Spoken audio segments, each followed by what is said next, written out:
There are stories a village tells itself to keep a shape to the years. The year of the hawthorn blight, the winter the river froze solid, the summer the rector's sermons grew short and sharp. This is one of those stories, a story about a woman who kept a small saloon by the lane, and, by choice and stubbornness, never served whiskey. About a thrown splatter of mud that made law and mercy meet in the green. About how steadiness and suddenness can both be kinds of courage. If you're listening, tell me where you are in the comments, and stay with the tale until the end. Elellanena Whitmore ran her saloon from the lean front room of the cottage that leaned into the lane, its door always open when the wind was not. It was no great glass-fronted place, only a wooden sign, hand-lettered and hanging too low for tall men, a pair of benches outside that caught the sun in morning and the heat of gossip in evening. She kept shelves for bread and jars, a pewter samovar for tea on a black iron hob, and a rule under which no measure of spirits passed her threshold. "No whiskey here," she was fond of saying, with the same tone she used to tell the hens where their nesting boxes should be. The rule was not piety so much as prudence. The Whitmores had borne enough nights of cough and spite since John's chest had begun to rattle, and Margaret's hands were perpetually busy mending hem and hope. A dram might buy a murmur of joy for a single hour. It would leave a waking of debt the morning after.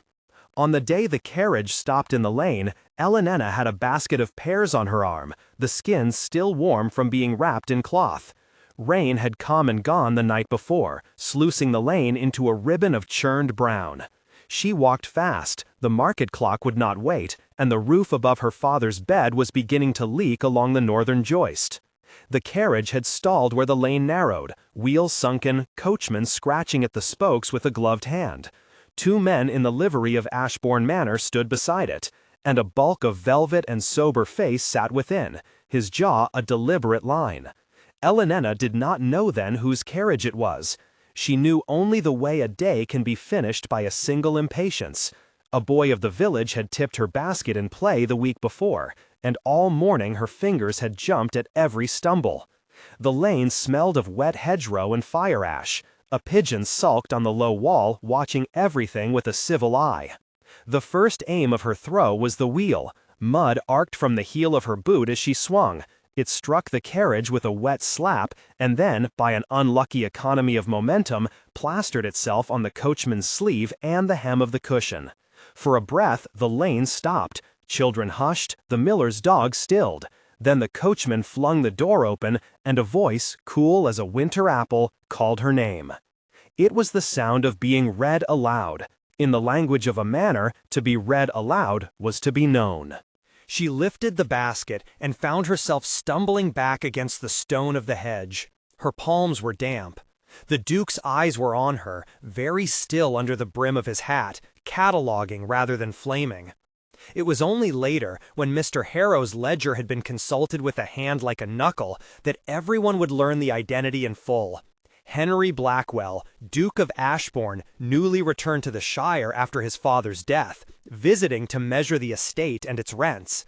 For the moment, the lane was a thing of heat and humiliation. Margaret came from the doorway of the saloon with a handkerchief, and the sound of her heel on stone sounded to Elellanena like a small drum of home. "Ellie," Margaret hissed, fingers working to find where the soil had decorated the cloth. "What on earth?" "It was only a wheel," Elellanena snapped before she could swallow the answer. That was both pride and protection.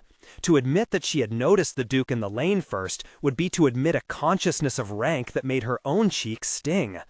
Pride was a kind of roof, as necessary as any that leaned above a bed. The steward, Mr. Harrow, arrived the next morning with the manor's ledger under his arm, an object of pale leather and the smell of iron ink. He had the blunt surety of men who keep accounts, as if the world were a ledger and nothing else. He stood in the cottage doorway and moved his hand over the list as if that could smooth the lines of worry.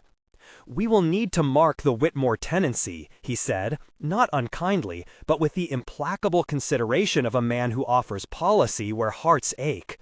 "There are several clauses in the lease which—" He appealed to the ledger as if it might answer him. John Whitmore sat on the stool by the hearth. His breath came in small, persistent rains. "We've paid our rent for 20 years, he said. His voice was a rope pulled tight. "We will pay again, Mr. Harrow, if we can. The roof will last a fortnight if we batten it, seam of the north wings on its last stitch." "There is a clause, remedial possession in the event of arrears," Harrow said. "It is enforced only when it must be, Mr. Whitmore, but the Duke must know the state of his lands." He was careful with the phrase, "the Duke must know," as though the words themselves would keep anyone safe. Ellie watched him and thought of ink and paper like another kind of weather, a dry, inexorable thing that could lay waste where a storm could only knock a roof loose. She thought of the saloon's little brass kettle and the small, steady trade of tea and bread, and of her 3 fines in the parish bell that measured the weeks. The lease was paper. Paper became a kind of gate. You could be shut from bread by an edge of ink no thicker than a strand of hair. Word travels in a village like light across a field, slow enough to give life, fast enough to leave pain. By noon, Mr. Harrow's visit had become the subject of the miller's round. By supper, the rector had mentioned it in brief prayer at the vestry, that place where the world's concerns were mixed with the smell of old wax and Scotch broom. The saloon door filled with faces all afternoon, some to buy bread, some to ask after John's cough, some to say nothing more than, "They say the Duke," in the tone of one who has not known mercy in a long while. And so the market day came with its stalls bright against the gray, the apples flushed like small moons laid on straw, and the news that wearies and lifts all at once. The Duke would ride out himself to inspect hearths and roads. It is one thing when a steward brings a list. It is another when a man arrives in person, when the cloth of authority steps down onto the lane, and the shadow of the manor seems to deepen as though it had been a cloud. Thomas Hale came to the saloon that morning, boots dusted with furrows of the fields. He had the steadiness of someone who measured time by the turning of the scythe, not by the banknote. He was solid enough to feel like shelter. He had loved Ellie for years with the patient constancy of a man who knew both wheat and weather, and he had, in a way that was practical as much as romantic, proposed. They had spoken of a small wedding at the church, vows between 2 strong hands, raising the roof and making sure John would settle on better nights. Ellie had been thinking of acceptance. She had been thinking of safety. The mud throw had knocked that simple arithmetic into a new geometry. "You must be careful," Thomas said simply, when he found her by the iron hob, mending a torn apron with a rough stitch. He laid a hand on her shoulder in a manner that was both gentleman and farmer. "If the Duke comes and sees trouble—" "I know," she said, and the needle pierced the cloth like a small regret. She thought of the saloon's rule, no whiskey, and how it grounded her to certain decisions. She did not want to marry because roof and ledger demanded it. She wanted to marry because a man's hand fit with hers as if mold had once set them both. That evening there was a summons. The Duke, they said, had ordered a meeting on the green with the tenants. He would speak of rents and of measurements, of roads to be mended, of a review of clauses. Everyone went to the green as to a festival of dread. Boxes of pears, hands rough with rope and nap, the vicar in a collar that shone against the sun. The children clustered near the fountain, and Mrs. Green, who was never slow for a comment, took her seat with her basket like a small tribunal. Henry Blackwell stood under the hawthorn with the posture of someone who habitually measured distances with more than his eye. He spoke in even sentences, each one arranged like a pebble in a river. "I am here to know my people," he said, and the sound of his voice made even Mrs. Green quiet for a breath. "I came back to an estate measured in the old ways." "Pardon," he said, voice carrying. The congregation turned. The tradesman, whose name was Cooper, held in his hand a scrap of paper, damp at one corner as if it had been found in a pocket. "This concerns the Whitmores," he announced, and the words landed like rain. The vicar's face became a map of small lines. Thomas's jaw tightened. Ellie felt the world distill to the drum of her heart, and into that small space the memory of her throw climbed like a vine.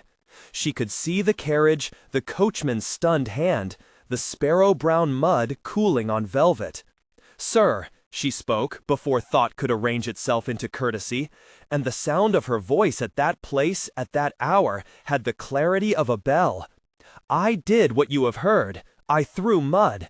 I am sorry for what I did to the man in the carriage, but I will not be married because it buys us shelter under a roof we did not earn together. It is one thing to confess a fault, it is another to refuse to let faith be the price of necessity."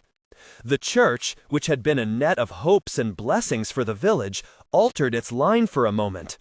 Thomas, who had a small fortune of patience, took a breath as if to build another life out of it. He had loved her, and that love would have been a shelter. But he loved also honor and truth. "I will not take you if you would bind your will to need," Thomas said slowly, his voice like a hand folding cloth. "If you would marry me because of fear, we will have no beginning but fear." He set down the ring on the stone of the altar as if it were too heavy for words, and left it there between them. The congregation made a small, pained sound, half gasp and half blessing. The ceremony never finished. It ended there, not with the sound of the choir, but with the rustle of skirts and the low prayer of the vicar trying to stitch comfort where a seam had come undone. Mrs. Green walked out with her basket like a judge with a soft hand. The tradesman Cooper sat down, and the church doors closed on a hush that no hymn could fill. Outside, the lane smelled of wet earth and the gull of small upset. Some said Ellie had been proud, some said she had been brave. The Whitmores, who had come for a wedding and departed with the weight of the world newly arranged, went back to their cottage with the small economy of people who still kept bread on the table. John coughed at the hearth, and Margaret pressed her hand to his chest as if to press out the worry. The Duke heard of the aborted wedding by way of gossip, and saw, by the time the news reached him, the pale print of a woman who refused settlement by anything less than consent. Henry Blackwell had been a boy among ledgers for so long that feeling could arrive slight and startling. He paced his study at Ashbourne Manor with hands in pockets as if to remind himself of flesh. He had pledged to bring order to his lands, but found that order had to be balanced by mercy. The parish's small ruptures made a whole of him knot and unknot. In the weeks that followed, the manor's inspections became less like an audit and more like an attempt to listen.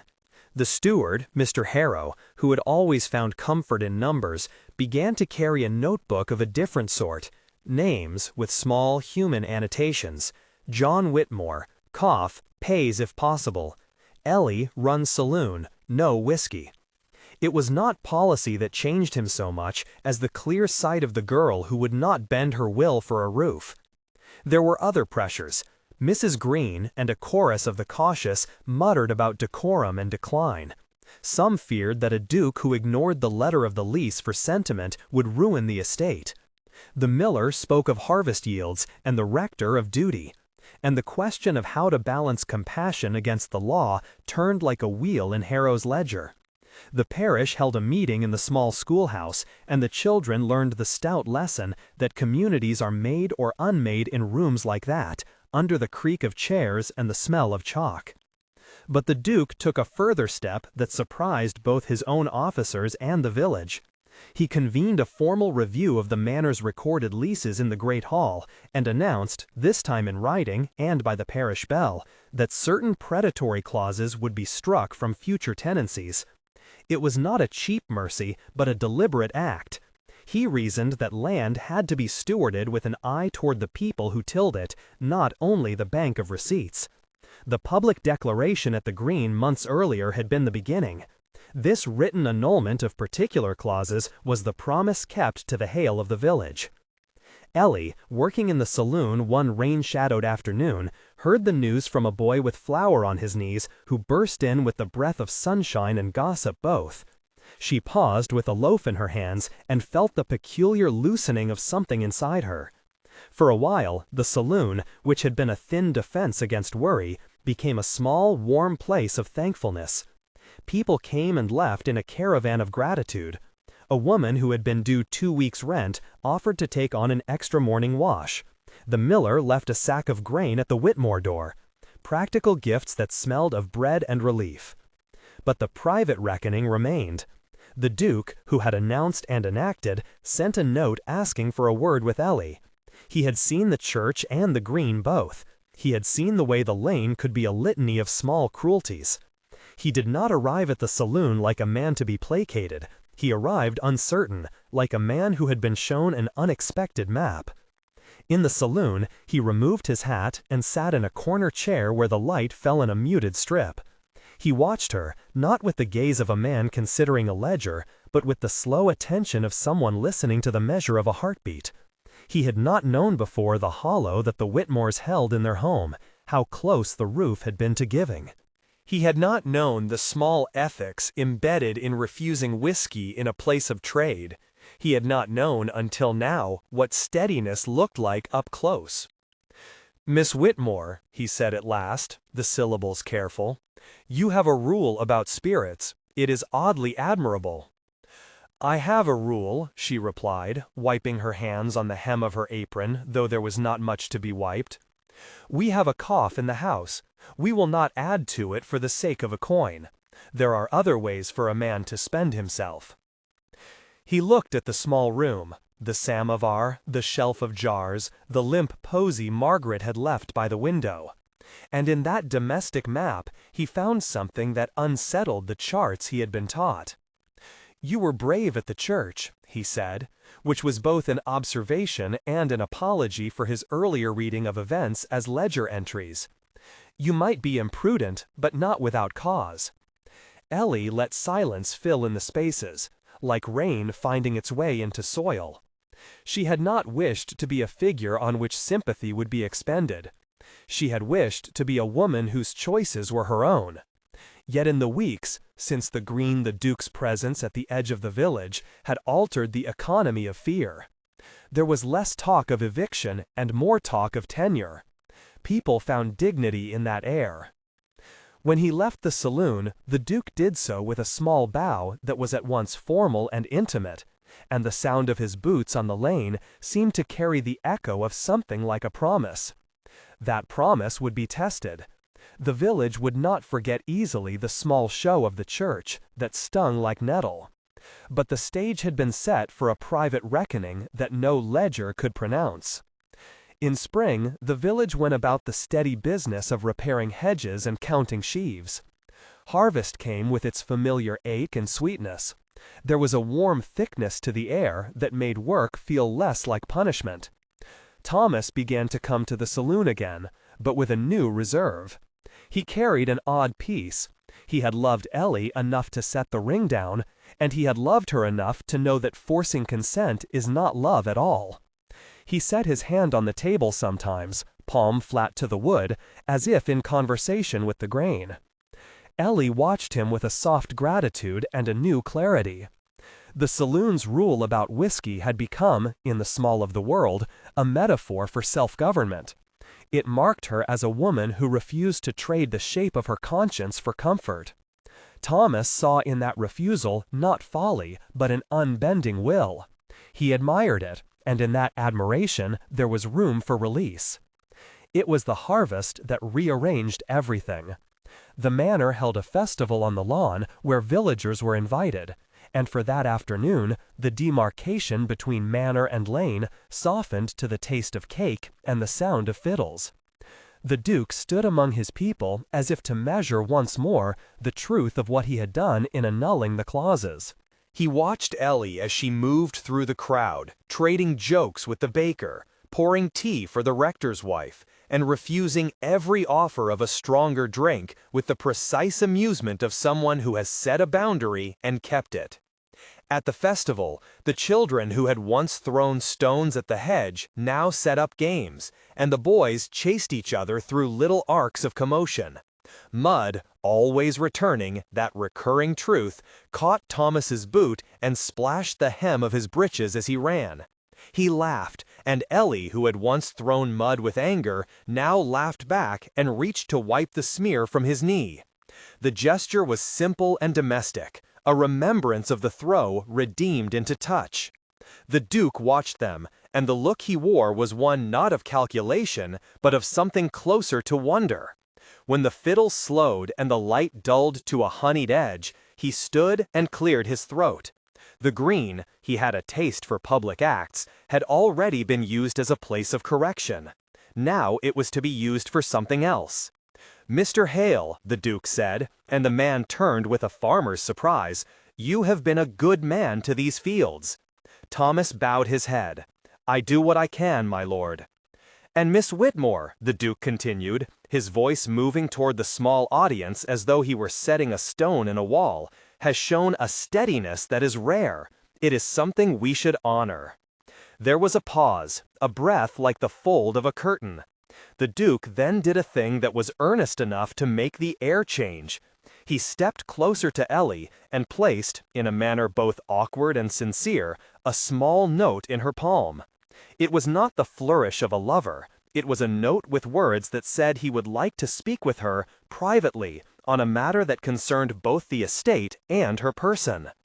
Ellie looked at the paper as if at an emissary. The audience of the Green leaned. The village loved a public heart, but public hearts are risked only when they mean something.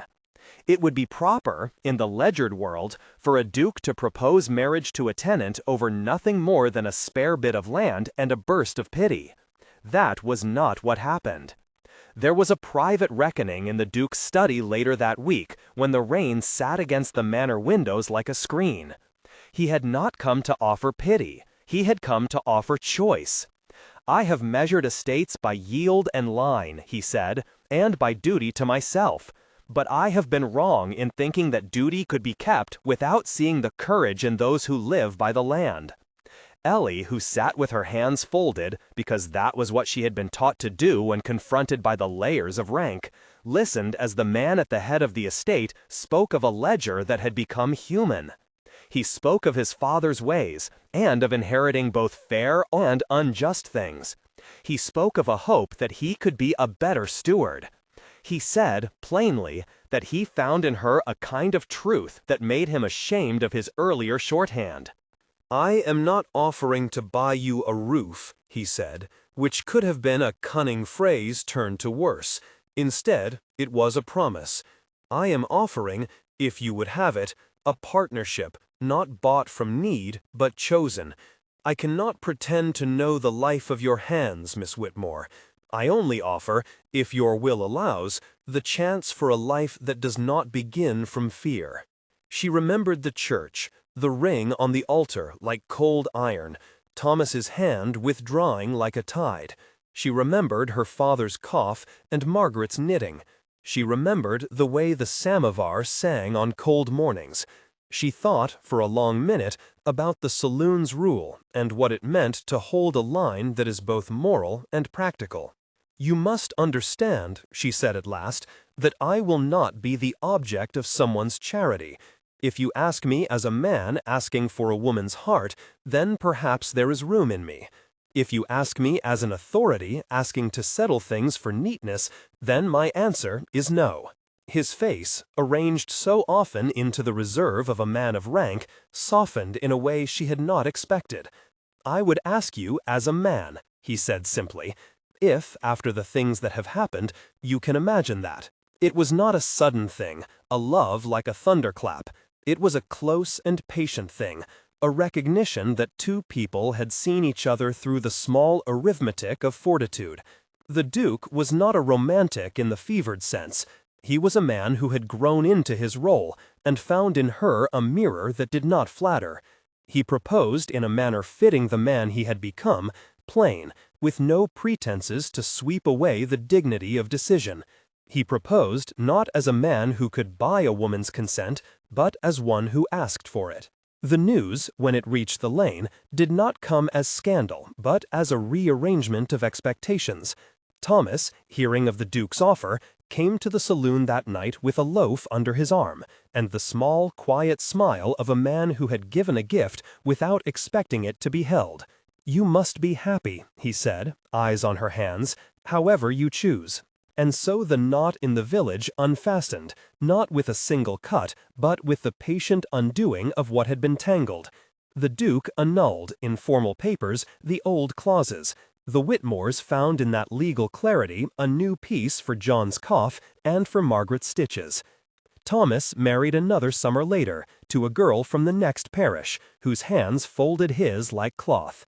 He kept the Whitmores as neighbors, a steady and welcome presence. When Ellie and Henry married, the lane was mud and bellflowers both. She wore a simple gown sewn by Margaret's hand. The saloon sign, polished, leaned proudly by the door, for she would keep her doorway open. True to her rule, there was no whiskey. There was instead a cup of tea passed in pewter, and the taste of bread shared among people who had weathered fear and come to something closer to justice. On the day the carriage left the lane after the wedding, a small procession of neighborly carts and the Duke's modest party, mud spattered the Duke's boot as he stepped into the coach. A child, not meaning malice, had kicked up a clump and sent it against his cuff. He looked down, smiled, and, with the same plainness that had accompanied many of his decisions, took a handkerchief from his pocket and dabbed at the dirt. "There will always be mud," he said to Ellie in the low, intimate voice that had become his when the world no longer felt only like figures in a ledger. "We must learn how to step in it and keep our shoes." She laughed, the sound bright as washed linen, and together they stepped into the carriage that would take them back toward the manor, where a different kind of stewardship waited. The saloon stayed as it had always been, a small room of refuge by the lane, the rule still pinned above the shelf in neat letters, "No whiskey here," and a brass samovar that steamed like a promise. It is the way of villages to remember where roofs were mended and which houses held laughter. Years later, children would hear the tale of the woman who ran a saloon and refused whiskey, and how a thrown handful of mud made law bend toward mercy. They would learn that contracts and clemency may be held together by no single hand, but by the patient work of those who insist on both justice and dignity. If this story moved you, please leave a comment saying where you heard it and consider subscribing for more tales like this one. And if you enjoyed the narration, a like helps others find it too. Also, check the suggested video at the end for a story about a harvest that mended a town's heart. The years loosened into a pattern, as years will. Children who had once stood with their noses pressed to the saloon's pane grew into apprenticeships and small marriages. The bellflowers that had claimed the verge of the lane retreated when the baker's oven needed its wood. Margaret's hands, once swift with stitches, slowed and learned the gentleness of telling stories while she mended. John's cough, which had been a small, steady companion of his, settled into a quieter rhythm. He learned to walk farther without the tightness in his chest, and when the cough returned in winter, it came like a reminder rather than a sentence. Ellie and Henry moved through this time as two halves making a whole, not the sort of marriage written of in candlelight and sudden drama, but one that cultivated steadiness. Henry kept to the quiet industry of a steward who had found mercy in the margins of law. Where once he might have sharpened clauses to his advantage, now he drew boundaries that held the weak safe from the weight of custom. He sat in his study with ledgers and with people, farmers, weavers, a woman who kept bees, and he listened. He found, to his surprise, that good stewardship was as much about refusing certain gains as it was about accepting others. The saloon remained the saloon. The saloon remained the saloon.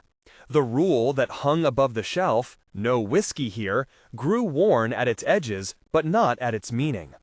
People came for tea and bread and for the plain honesty that the room offered. A place where one's troubles could be named without being traded for liquor. It became a place of small offices, an evening where women learned to read by the light of a single lamp, a morning where men mended nets and, in mending, mended words for one another.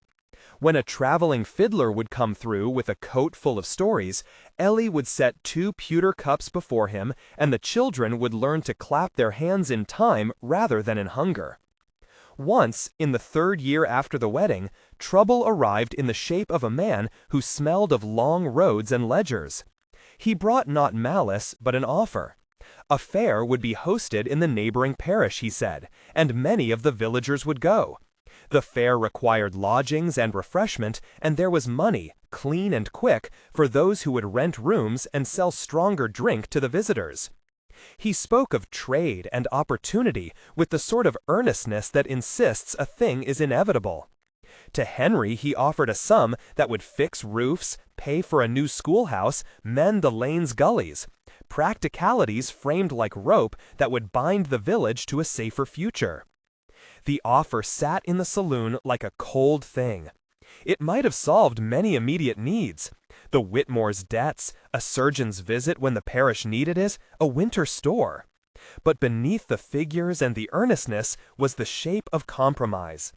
Ellie, who had argued once that she would not be the object of someone's charity, felt the question in her chest not as a calculable loss, but as a quiet theft of a kind she could not bear. To accept the man's gold was to turn the saloon into what it was not, an inn that traded its trust for coins.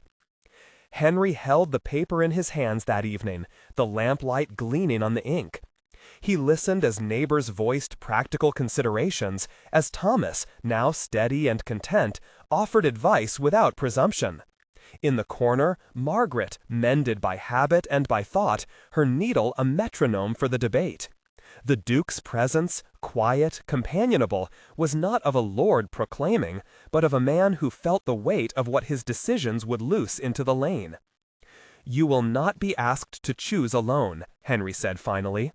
"I have been given lawful means to decide houses and tenements, but law without counsel becomes a sword. Let us not let silver decide what custom could hold."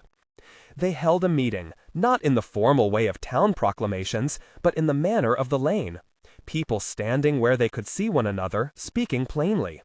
Some said the offer would lift their burdens. Others said it would bring a new kind of burden: strangers, late nights, the change of temper that comes when coin becomes an easy answer. Ellie spoke last, in a voice that was not loud, but which carried, because it was true. "If the lane is to be mended," she said, "let it be by hands that stay and by deeds that teach. We have been near losing one another for want of steadiness. I will not see that steadiness sold for a season's bright coin. We must find a way that keeps what is ours and gives the help we need." Henry's reply was silence that was not empty. Then he rose and spoke of covenants, not the kind inked to bind men without faces, but agreements made between neighbors, pledges witnessed by the village and confirmed with signatures and with the bread they would break together. He would not take the man's offer. Instead, he proposed a different use for the manor's stores: an advance of seed and grain to be repaid in kind over the coming year, the building of a communal oven by the lane's edge, and a small stipend from the manor's purse to compensate any who would lose the immediate chance at wages. It was not a plan to cure every need, but it was a plan that kept the saloon's purpose intact and asked of the village the same dignity it demanded of itself. So they built. A long foundation was dug by hands that had mended thatch and by those who had never wielded a shovel before. The Duke borrowed a mason from a neighboring town, and Margaret organized the children to sweep, to carry water, to mix clay. Ellie taught the women to feed a steady fire and to shape loaves that would not overbaked in haste. Thomas and his new wife, whose quick hands had been taught the patience of lace, took charge of schedules and of the small accounts. The oven, crouched low and generous, became a place where speech softened into teaching. An older man telling a boy how to tell a lie from a spool of truth by the way it lies in the mouth. When the first loaves came out, hot and brown and smelling of good barley and the salt of neighboring fields, the saloon's room overflowed with folks who accepted one another's portion without ceremony. The bread was sold for a modest price, enough to reimburse the manor's seed and to pay for a winter's pelting of coal, but not so dear that it pushed the poor out. The saloon did what a saloon had never been asked to do. It traded in work that sustained the village, and not in spirits that would hollow it. Not every heart was satisfied. The man with the ledgers left, taking his plans with him to another parish. Money that would have come quick and bright went elsewhere. But a hush came, different from the hush of debt, a hush of quiet resolution. The Whitmore's debts eased slowly. John's cough grew steadier still. The Duke, in the evenings between houses and harvests, would come down the lane and sit with a cup of tea in the saloon, dabbing his boot when it was wet with mud, learning the measure of small talk that knits a place together. When the first loaves came out, hot and brown and smelling of good barley and the salt of neighboring fields, the saloon's room overflowed with folks who accepted one another's portion without ceremony. The bread was sold for a modest price, enough to reimburse the manor's seed and to pay for a winter's pelting of coal, but not so dear that it pushed the poor out. The saloon did what a saloon had never been asked to do. It traded in work that sustained the village, and not in spirits that would hollow it. Not every heart was satisfied. The man with the ledgers left, taking his plans with him to another parish. Money that would have come quick and bright went elsewhere. But a hush came, different from the hush of debt, a hush of quiet resolution. The Whitmore's debts eased slowly. John's cough grew steadier still. The Duke, in the evenings between houses and harvests, would come down the lane and sit with a cup of tea in the saloon, dabbing his boot when it was wet with mud, learning the measure of small talk that knits a place together. Children who had once listened at windows grew to be adults who told their own children the story of the woman who kept a saloon and refused whiskey. They told it not as legend that rose wild, but as a memory that kept pointing back to the daily work of choosing to hold both justice and kindness. They would mark, over time, lesser and greater things, an argument settled in the open air, a broken door mended by neighbors, a harvest shared in halves that made both halves able to sleep. Old age taught the Duke many things. Among them he learned this: stewardship does not end with the signing of papers. It continues in the small acts of keeping faith with promises one has made, even when the keeping is inconvenient or when temptations come polished and persuasive. He taught the same to his children, those who would steward the lands after him, so that the covenant that had been formed in bread and in witness might carry beyond his life. One late summer evening, when the cicadas made the hedges hum and the lane smelled of dust and new hay, Henry walked the path to the saloon as he had 100 times. He was not the same man as the one who had once argued for clauses and careful accounts. He was simpler in his gestures, but still precise in his thought. He opened the saloon door and found Ellie arranging plates for a small tea. Their granddaughter, an earnest girl with her grandmother's mouth, helped place cups. The sign above the shelf looked as if it had been there forever, and perhaps it had, at least long enough to be a kind of truth. They sat, as they had when they were young, with a modest cup for each and bread warmed at the oven's slow ember. A child ran in with a skinned knee and was held without parade. Thomas, older still, told a story of a market day that had been salvaged by two honest traders who refused to cheat one another. They listened, laughing and nodding, and Time leaned in as if to hear too. Ellie watched Henry's hand as he lifted his cup. It trembled with only the smallest tremor. It was not age alone, but the memory of many choices. He met her eyes across the pewter and did not need to speak. The lane was a kind of answer they had given each other without fanfare, a place where dignity had been chosen and kept. Outside in the lane, a child kicked up mud and laughed at its flight. Henry smiled, the same small affection he had shown years earlier when the child's boot had spattered him. He took the handkerchief from his pocket and dabbed at his sleeve, and in that simple, unremarked action there was the long patience of a life lived to keep promises. Not every story ends neatly, not every heart is forever free of sorrow. But the lane, its roofs mended, its oven warm, the rule above the shelf still plainly legible, held a kind of quiet that outlasted proclamations and specious offers.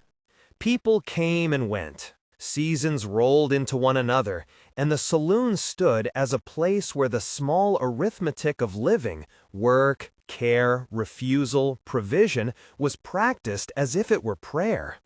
Beyond the lane, other places had other reckonings, some harsh, some kind. The world under the Duke's care was neither perfect nor contained.